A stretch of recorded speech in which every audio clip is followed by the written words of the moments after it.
அனைவருக்கும் வணக்கம். நாம் மனிதர்களாக வாழ்வது எப்போது?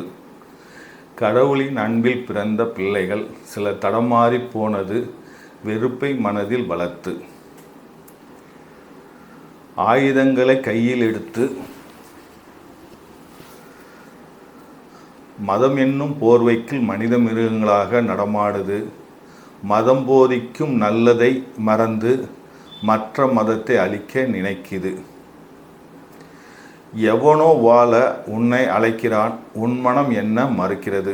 அழிவை நோக்கி உன்னை அனுப்புகிறான், அவன் வாழ வசதியுடன் வாழ. இனம் மதம் நம் முன்னோர்கள் சொல்லிக் கொடுத்தது. அறிவு கெட்டு ஆயுதத்தை கையில் ஏந்தாதே. ஆயுதம் ஏந்திய எவனும் வாழ்ந்ததாக சரித்திரம் இல்லை. மதம் என்பது நம் வழிபாட்டின் அடையாளம். மனிதன் என்பது நம் உணர்வின் அடையாளம். மனிதர் உலகளை நெஞ்சில் வைப்போம். ஆயுதம் என்னும் எண்ணத்தை கல்லறைக்குள் புதைத்து வைப்போம். அரிது அரிது மானிடராக பிறப்பது அரிது, அதனினும் அரிது மனித மாண்போடு நாம் பூமியில் வாழ்வது. மனிதனை மனிதனாக மதிப்போம்.